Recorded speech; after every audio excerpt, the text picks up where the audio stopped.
돌아온 비하인드 뉴스 시간입니다. 오늘도 이성대 기자와 함께 하겠습니다. 자, 이 기자, 바로 첫 번째 키워드 볼까요? 네, 첫 번째 키워드 보겠습니다. 배신자는 누구인가? 국민의힘 배신자라는 표현만 봐도 무슨 얘기인지 대충 알 것 같습니다. 예, 그렇습니다. 국민의힘 잠재 대선 주자들 사이에서 이른바 배신자 프레임을 가지고 물고 물리는 모습이 요새 나타나고 있는데요. 네. 자, 배신자 프레임의 대표적인 피해자죠. 유승민 전 의원. 어제 대구를 찾았는데 박근혜 전 대통령과 오해를 풀고 싶다, 화해를 하고 싶다 이렇게 밝혔습니다.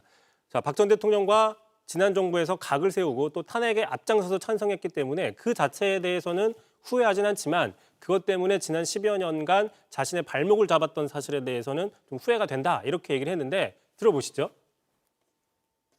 옳은 길이다라고 신념이 생기면 그 길로 갔던 대가 아닌가 싶어서 그 프레임은 뭐 100% 저는 잘못된 프레임이라고 생각하고 제가 1도 동의 안 하는데 그게 오랫동안 저희 정치를 가시밭길에서 어렵게 한 건 사실이죠.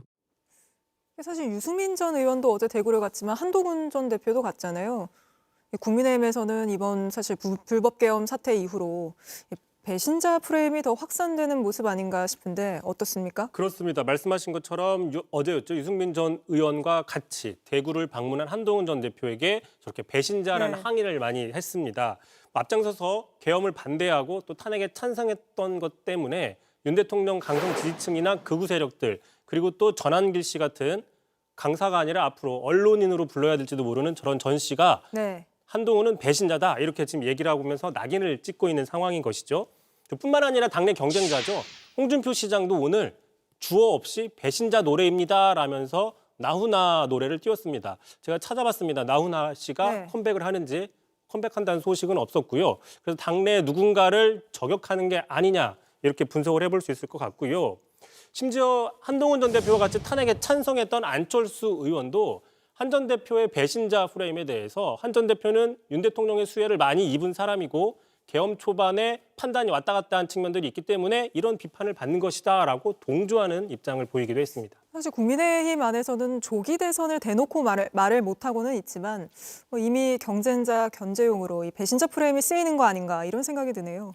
그런 분석들이 많이 힘을 얻고 있고요. 참고로 대선 주자급은 아니지만 탄핵에 찬성했다는 이유, 김상욱 의원이죠. 탄핵에 찬성했다는 이유로 사실상 왕따 수준의 배신자 취급을 받고 있다 이렇게 고통을 호소했습니다. 한 언론 인터뷰에서 지금 자신은 완벽한 배신자로 되어서 사회적 따돌림과 비난, 헛소문 이런 게 엄청나다며 당내에서는 마치 사형 선고를 받고 집행을 기다리는 사람처럼 돼 있다. 고통을 하소연했습니다.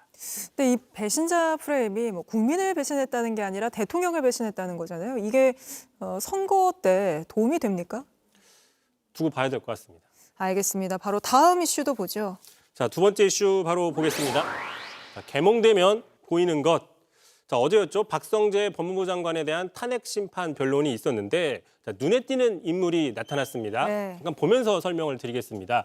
자, 국회 측 소추인단이죠. 정청래 법사위원장이 저렇게 앞서서 헌재에 들어가기 전에 언론 인터뷰를 하는데 오른쪽에 보시는 한 여성이 들어갑니다. 시크한 듯 시니컬한 표정을 짓고 있는데 바로 대통령 대리인단인 김계리 변호사인데 김계리 변호사 상당히 유명해졌었죠. 네, 아예 그냥 이렇게 지나가면서 또 쳐다보기까지 하고 있습니다. 그렇죠? 그렇습니다. 지난 탄핵 심판 당시에 나는 개몽됐다 깜짝 고백을 해서 화제가 된 인물입니다. 다시 한번 들어보겠습니다. 제가 임신과 출산과 육아를 하느라 몰랐던 민주당이 저지른 폐악을 일당 독재의 파쇼 행위를 확인하고 아이와 함께하려고 비워둔 시간을 나누어 이 사건에 뛰어들게 되었습니다. 저는 개몽되었습니다. 저는 개몽되었습니다. 이 문구로 굉장히 화제를 모았었는데 이번에 박성재 장관 탄핵 심판에도 등장을 했군요. 왜 간 겁니까? 일단 개인 차원에서 방청을 했다 이렇게 밝혔습니다. 참고로 박 장관은 지금 불법 계엄을 변호를 한 게 아니라 그렇습니다. 방조한 혐의로 탄핵 소추가 됐는데 사실상 윤 대통령 사건과 연관성이 있어서 국회 측이 어떤 주장을 하는지 그 논리들을 좀 체크하기 위해서 찾았다 이렇게 밝히긴 했는데 그런데 또 변론이 끝난 뒤에 퇴장을 하면서도 또 비슷한 장면이 되풀이됐습니다. 역시 보시면서 설명을 좀 드리겠습니다. 자, 이번에도 이제 정청래 소추위원장이 언론에 결과 브리핑을 하는데 이번엔 왼쪽으로 보시는 것처럼 또 비슷한 표정을 짓고 가는데 마치 저 표정 계몽된 사람들만 가질 수 있는 저런 표정 알쏭달쏭하고 좀 미묘한 표정을 짓고 지나가서 상당히 화제가 됐습니다. 알겠습니다. 오늘은 여기까지 들어보죠. 이성대 기자였습니다. JTBC 뉴스를 시청해 주셔서 고맙습니다. 저희는 저녁 6시 30분 뉴스룸에서 뵙겠습니다.